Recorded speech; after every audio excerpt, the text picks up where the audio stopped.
Welcome to the EAU podcast. In this edition, we have Professor Pedro Barata from University Hospital Seidman Cancer Center, USA, talking to UROONCO Kidney Cancer Educational Platform Chief Editor Dr. Carmen Mir about the results on KEYNOTE-564 and CheckMate-914 and potential clinical applications of these results. Today, we welcome Pedro Barata to our podcast for the EAU UROONCO platform in kidney cancer, and he is a board-certified medical oncologist in Portugal and US. He is currently the co-leader of GU disease team and director of the GU medical oncology research programs at University Hospital Seidman Cancer Center in Cleveland, Ohio. So welcome to our podcast, and we are happy to have you on board today. Thank you for having me, Carmen. I appreciate it. Thanks for the opportunity. So we wanted to ask you, because you had a very intense discussion at ASCO GU24 this year about the use of adjuvant immunotherapy for high-risk kidney patients after nephrectomy. What were the discussion about? What was presented? Can you tell us a little bit about it? Yeah, happy to do that, and thank you for highlighting that. Right, that was a fantastic session. To me, was probably the highlight of ASCO GU. The presentation of two important phase 3 trials, one negative trial, one positive trial, right? So, the negative trial is the CheckMate-914, and the positive trial is the KEYNOTE-564. So what is that? So we've been testing different checkpoint inhibitors for patients who, underwent nephrectomy and are at higher risk of recurrence, whatever model you use to identify that risk. And so for those patients in general, we offer them, or we tested the activity of different immune checkpoint inhibitors, which basically are therapies who boost the immune system to fight cancer better, right? PD-1 inhibitors, PD-L1 inhibitors. So we did that with atezolizumab, we did that with nivolumab in the past, and then CheckMate-914 is testing ipilimumab with nivolumab combination, shorter duration for 6 months, and the Keynote tested pembrolizumab for a year. So we were waiting these results, quite a bit. We knew the Keynote was positive because we've seen the press release, positive for overall survival.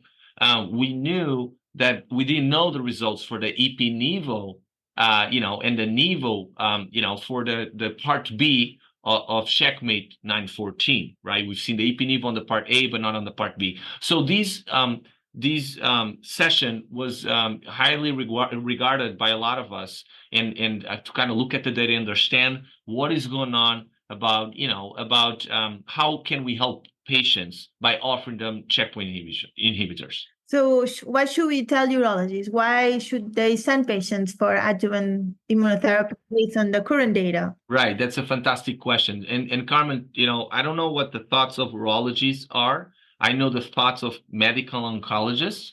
So I can tell you what we've seen on Saturday, or ASCO GU, is actually pembrolizumab, a PD-1 inhibitor, is the first treatment to prolong overall survival in the adjuvant setting ever in kidney cancer, right? It's the first time. It's actually, matter of fact, the first time we see that in any GU tumor. So for urologists, they'll say, well, I don't think immunotherapy helps people. And this is the first time we see actually to challenge that. It's the first time we see it. In across solid tumors, just to put into context, it's only the second time we see this in the adjuvant setting. We saw that in melanoma, which nobody disputes today the role of immunotherapy in melanoma. And the second time we see it is with kidney cancer. So it's huge news, right? Now, to the urologist's point, who might be have some skepticism, I agree with them in the sense that we know that if you think of the patients at a higher risk for recurrence, half of them will not recur, right? So you have that. And I think that's probably the reason why some of us think, okay, who should get it then, right? So when we look at the data, you can tell that people with as you get at a higher risk, what does that mean? Locally advanced disease, post-metastasectomy, sarcomatoid features, PD-L1 positive, it appears that those subgroup of patients seem to derive even more benefit from adjuvant pembrolizumab than the others, right? So I'm not advocating for for that, but I have to say half of the medical oncologists right now, according to the most recent poll, are selecting those patients at a higher risk to offer them 1 year of pembrolizumab. And the last point I'm going to make, Carmen, is on the safety part. Most patients do very well. I would argue 8 out of 10 do very well. We do see some side effects, significant side effects. That's for the minority of the patients. Most patients do well getting treatment up to a year. So in order to summarize, you are not concerned about the side effects, and the most biggest concern is how to re-stratify these patients, but seems like the high risk end is the one that would benefit the most of this treatment, correct? I love that summary. I agree. I would say regarding safety, Carmen, we became better at understanding what these treatments do. So our learning curve, it's good because we know now more today than we knew 10 years ago about these therapies. And we're able to proactively address potential immune-related side effects. But you're right, most patients have minimal side effects, like the metastatic setting. No difference in quality of life, by the way, in all these trials. And with that said, yes, we do pay attention when we treat these patients because some will require high dose steroids, will have significant side effects, will come up off drug sooner, right? They're not going to complete 1 year. But that again is for the minority of the patients. So most patients do well. And as long as we see them regularly, we should be fine. Okay, there was also a concern about the subsequent therapies that were patients received after the IO. Can you tell us a little bit about it? Yeah, that's a fantastic comment and point that you're making, right? Because I think it depends how you look at the data, right? So you look at and we're talking specifically about pembrolizumab, right? Patients who progress, what happened to them? So when you look at the patients who end up receiving subsequent therapies, right? Of those, 70% receive a checkpoint inhibitor on the placebo arm, right? Now, I think the discussion was very rich. And, Hans made the comment that, well, the percentage of people who end up getting checked is much smaller if you take the intention to treat, right? Or if you take those who recur, which basically we're talking about 210.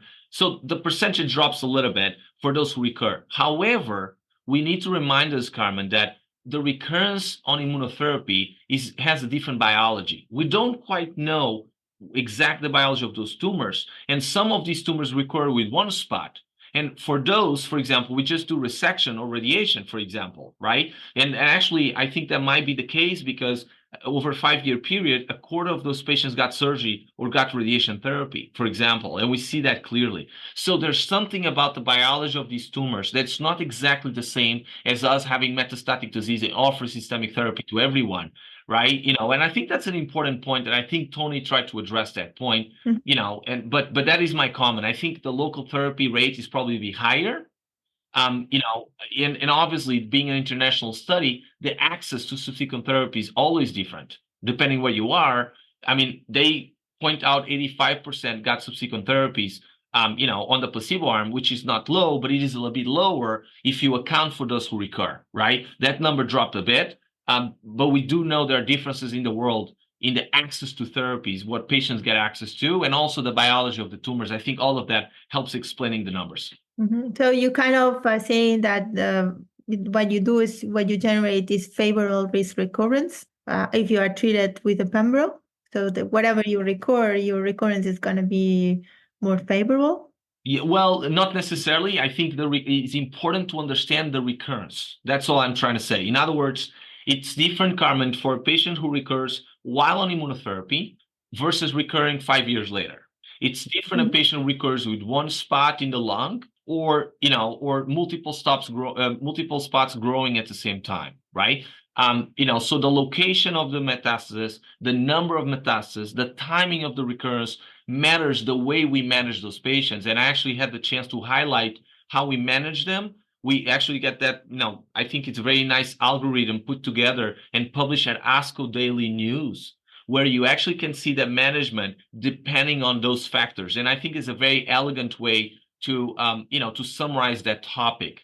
So I do believe all those factors matter. So I think it's clear for urologists when should we give adjuvant immunotherapy, and the discussion that happened at ASCO GU.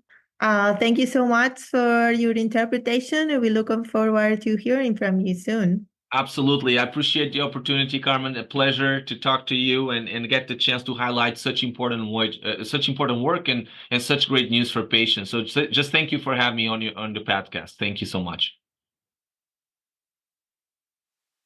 Thank you for listening to this episode of EAU Podcast. To keep up to date with kidney cancer developments, visit our educational platform, UROONCO Kidney Cancer. For more EAU podcasts, please go to your podcast app and subscribe to our EAU podcast channel for regular updates.